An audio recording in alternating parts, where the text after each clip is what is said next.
Welcome to 4R and stories. আমাদের নিয়মিত আয়োজন প্রতি শনিবার হরার স্টোরি। গল্পটি একজন মাদ্রাসা স্টুডেন্টের। চলুন সরাসরি গল্পে চলে যাওয়া যাক। গ্রামের ধনী পরিবারগুলো মাদ্রাসার স্টুডেন্টদেরকে খাওয়ানোর দায়িত্ব নিত। সে ছেলেটিরও দায়িত্ব নিয়েছিল একজন ধনী পরিবার। তারা তাকে খাওয়াতো। সে নিয়মিত খেতে যেত। একদিন খাবার খেতে যায় এশার আজানের পর। খাবার খেয়ে ফিরতে ফিরতে প্রায় 8টা-9টা বেজে যায়।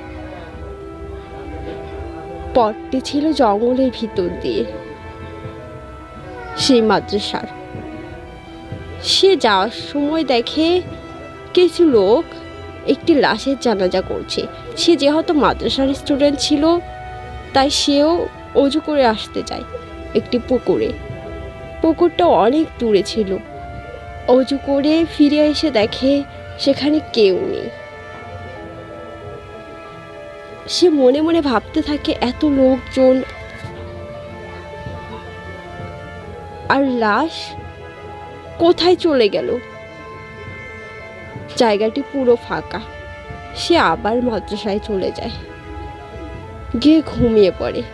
কিন্তু তার ঘুম আসে না। সে সেটাই ভাবতে থাকে। অনেকক্ষণ পর সে বুঝতে পারল আসলে তারা মানুষই ছিল না।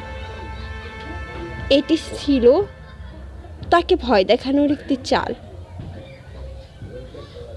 আমাদের গল্পগুলো ভালো লাগলে অনুগ্রহ করে আমাদের চ্যানেলটিকে সাবস্ক্রাইব করুন।